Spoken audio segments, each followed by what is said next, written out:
छत्तीसगढ़ के मुख्यमंत्री भूपेश बघेल ने स्पष्ट किया कि उनके भेंट मुलाकात कार्यक्रम में विधायकों को क्या क्या कार्य करने हैं बताया जा रहा है।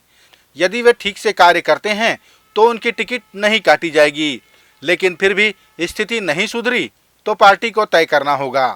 नगरीय निकाय चुनाव क्या रिजल्ट रहा, उपचुनाव में रिजल्ट क्या रहा, तो ये सारे चुनाव हम जीते हैं। तो जहाँ तक कि कैंडिडेट की बात है, कैंडिडेट अभी तो हम ये वाला कार्यक्रम चल रहा है, भेंट मुलाकात कार्यक्रम, और लगातार जो विधायक हैं उनको बता भी रहे हैं कि आपको ये काम और करना है अपने क्षेत्र में। तो स्थिति सुधरेगी तो टिकट किसी क्यों काटेंगे, जिसकी नहीं सुधरी तो फिर पार्टी तय करेगी। छत्तीसगढ़ सरकार के लोक निर्माण विभाग के सचिव सिद्धार्थ कोमल परदेसी ने धर्मजयगढ़ में निर्माणाधीन सड़कों का निरीक्षण किया और उन्हें जल्द पूर्ण करने के निर्देश दिए। सचिव के इस दौरे से अंचल की सड़कें जल्द बन जाएंगी, ऐसी उम्मीद की जा रही है। लोक निर्माण विभाग के सचिव ने भी आश्वस्त किया कि बरसात के पूर्व सड़कों का निर्माण पूर्ण कर लिया जाएगा। एक छाल से धर्मजयगढ़ से घरघोड़ा सड़क और घरघोड़ा से लैलूंगा सड़क, ये महत्वपूर्ण सड़कें हैं जिस पे पीडब्ल्यूडी के द्वारा स्वीकृति भी जारी की गई है और काम भी प्रारंभ किया गया है। बरसात के सीज़न के कारण बीच में काम नहीं था, मगर अब काम हम लोग निरंतर रूप से उसकी समीक्षा कर रहे हैं और हमने लक्ष्य रखा है कि बरसात के पहले तक ये काम कंप्लीट कर दें। सर, देखा गया कि जो दंतेवाड़ा में 11 जनवरी से 17 जनवरी तक सड़क सुरक्षा सप्ताह का आयोजन किया जा रहा है। इसके अंतर्गत पुलिस के जवानों ने हेलमेट लगाकर मोटरसाइकिल चलाई और लोगों को जागरूक किया। इसी कड़ी में यातायात नियमों से संबंधित बैनर और पोस्टर का वितरण भी किया गया। 4 चक्का वाहन चालकों को सीट बेल्ट लगाने की हिदायत दी गई और सड़क सुरक्षा सप्ताह की शपथ दिलाई गई। 11 जनवरी से 17 जनवरी तक चलेगा, जिसमें विभिन्न प्रकार के कार्यक्रम रखे हैं। आज प्रथम दिन है। आज बाइक रैली के माध्यम से लोगों को यातायात नियमों का पालन करने के लिए जागरूक किया जा रहा है। इसी तरह से मेडिकल कैंप लगाया जाएगा और विभिन्न प्रकार के यातायात संबंधित प्रतियोगिता कराया जाएगा, जिसमें स्कूली बच्चे भाग लेंगे। और इसी के तहत एक दिन हम लोग लर्निंग लाइसेंस का भी कैंप करवाएंगे और लोगों को यातायात नियमों का पालन कराने के लिए जागरूक करेंगे।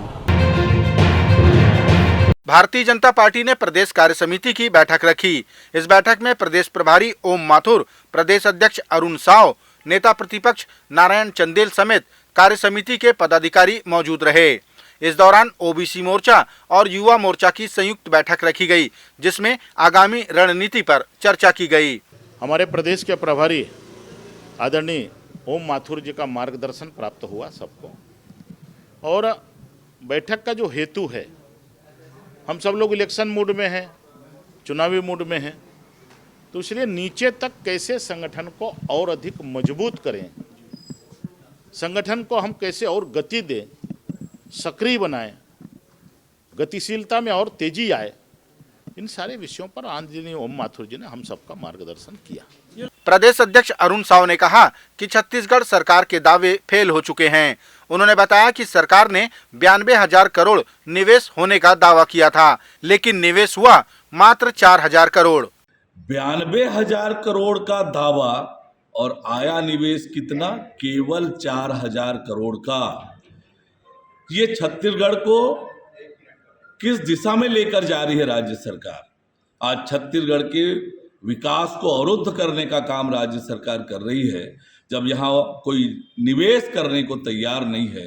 ये बताता है कि राज्य की कांग्रेस सरकार के कारण छत्तीसगढ़ का विकास पूरी तरह से अवरुद्ध हो गया है। प्रदेश के मुख्यमंत्री भूपेश बघेल ने धर्मांतरण के नाम पर भारतीय जनता पार्टी के ऊपर राजनीति करने का आरोप लगाया। उन्होंने कहा कि 15 साल में जितने चर्च बने उतना न तो उससे पहले बने और न ही उसके बाद। मुख्यमंत्री ने कहा कि केंद्र में भारतीय जनता पार्टी की सरकार है, उन्हें धर्मांतरण को लेकर बिल लाना चाहिए।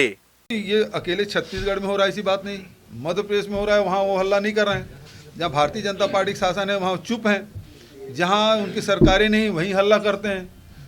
देश में उनकी सरकार है, पूर्ण बहुमत है, लोकसभा में भी राज्यसभा में, वो बिल क्यों नहीं लाते? उसको रोका कौन है?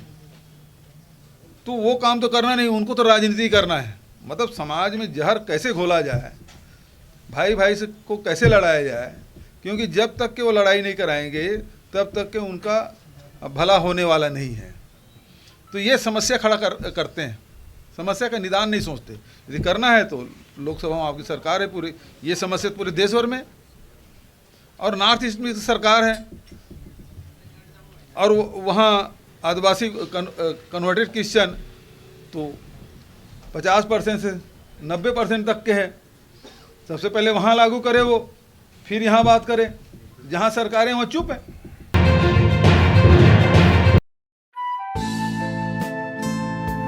Homeslogy premium quality construction, हम बनाते हैं आपके सपनों का घर।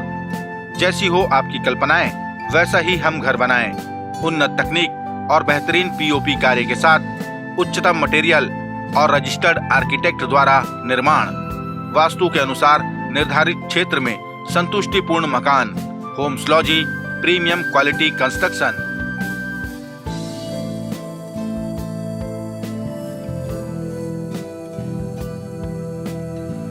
वाह, मैंने ऐसे ही घर की कल्पना की थी। बस्तर जिले के दरभा ब्लॉक में मिशन आत्मनिर्भर 2023 का आयोजन किया गया। मार्च तक चलने वाले इस शिविर में दिव्यांगों को कृत्रिम हाथ पैर प्रदान कर सहारा देने का प्रयास किया जा रहा है, ताकि इन कृत्रिम अंगों की मदद से वे अपना कार्य कर सकें। इन कृत्रिम अंगों का वितरण पूर्णतः निःशुल्क है और बस्तर के सभी ब्लॉकों में इनका वितरण शिविर के माध्यम से किया जाएगा। ये आज से लेकर 2 मार्च तक लगेगा और ये अलग अलग ब्लॉक में जितने भी बस्तर का जितने भी ब्लॉक है, हर ब्लॉक में एक दिन का है प्रोग्राम जी। और ये अपना आर्टिफिशियल लिम्ब, जिसको कृत्रिम हाथ कृत्रिम पैर ये है, ये प्रोग्राम अपना दंतेवाड़ा जिला अस्पताल में है। और मैं जिला अस्पताल में कार्यरत हूँ, मैं प्रोस्थेटिक्स इंजीनियर हूँ जी। और ये अपना वर्कशॉप है जिला अस्पताल में, प्रॉपर जिला अस्पताल में हाथ और पैर बनाता हूँ और उसके सहारे बहुत सारे लोग अपना फिर से जीवन यापन चालू करते हैं, बहुत अच्छे से चलते हैं, बहुत सारे साइकिल चलाते हैं, बहुत सारे जैसे किसी को कार चलाना है तो कार चला पाते हैं, बहुत सारे ऐसा भी है जो ट्रक चलाते हैं, अपना जीवन यापन के जो भी नॉर्मल ज़िंदगी है फिर से पटरी पर ले आते हैं जी। और ये टोटली सरकार की तरफ से निःशुल्क प्रदान की जाती है सब। भारतीय जनता पार्टी के प्रवक्ता संदीप शर्मा ने आरोप लगाया कि छत्तीसगढ़ में धान खरीदी को लेकर अनियमितताएं देखी जा रही हैं। उन्होंने बताया कि सोसाइटियों में धान का उठाव नहीं हो पा रहा है, जिसके चलते अन्य किसानों को धान बेचने में कठिनाइयों का सामना करना पड़ रहा है। कि पड़ी नदी अचानक अपार, घोड़ा उतरे कैसे पार, राणा ने सोचा इस पार, चेतक था तब तक उस पार। अधिकारी भी ऐसी सोच रहे हैं कि हमने परमिट जारी कर दिया और 77% धान का उठाव हो गया। तो इस तरह से अगर कहीं अधिकारी काम करेंगे तो किसानों को धान बेचने में दिक्कत आएगी। किसान टोकन के लिए भटक रहे हैं, सच्चाई का सामना करना सीखें। सोसाइटी में धान जाम पड़े हैं और इसका नुकसान सोसाइटी को उठाना पड़ता है। सोसाइटी में इसके कारण अतिरिक्त सुखद आती है और इस सुखद के कारण पिछले कई वर्षों से सोसाइटी के कमीशन में भी कटौती करते आई है सरकार।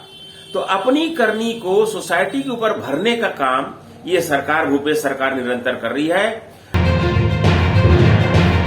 जसपुर जिले के बागीचा विकासखंड में रहने वाले निशक्त भिक्षु का अंतिम संस्कार पुलिस स्टाफ ने किया। जानकारी के अनुसार मृतक अनेश गोस्वामी की अंबिकापुर में ठंड के कारण मौत हो गई। पुलिस ने बगीचा में उसके भाई से संपर्क किया और सरकारी मदद से शव को बगीचा पहुंचाया।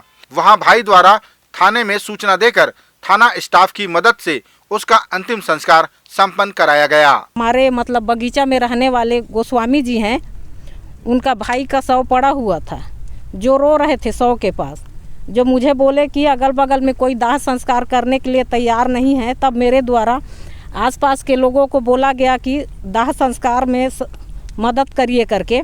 तो उनके द्वारा साफ मना करने पर मैं अपने थाना प्रभारी और अन्य स्टाफ को अवगत कराई, जो मौके पर रात में ही तत्काल आए और उस दौरान रात्रि हो जाने के कारण शव को सुरक्षार्थ रखवाया गया है। और आज सुबह हम सभी के द्वारा आकर के प्लस नगर पंचायत के व्यक्तियों के द्वारा कांधा दे करके शव का ये दाह संस्कार करवाए हैं। छत्तीसगढ़ में गौठानों के अंतर्गत मल्टीपल एक्टिविटी करने का प्रयास जोरों पर है। इसके लिए गौठानों में प्राकृतिक पेंट निर्माण की प्रदेश भर में 31 यूनिट स्थापित की जाएंगी। मुख्यमंत्री भूपेश बघेल ने जानकारी दी कि अब गौठानों से बिजली का उत्पादन भी किया जाएगा।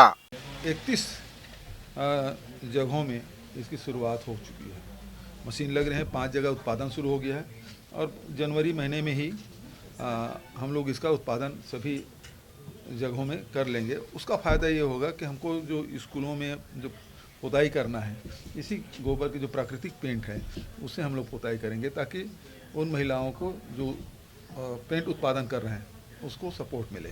दूसरे उसी प्रकार से अभी बिजली उत्पादन भी करने की हम लोगों ने तैयारी की थी, तो ये 26 जनवरी के पहले ही कुछ यूनिट हमारे शुरू हो जाएंगे, जिसके माध्यम से गौठान से बिजली भी उत्पादन होगा। ये अपने आप में बड़ी बात है।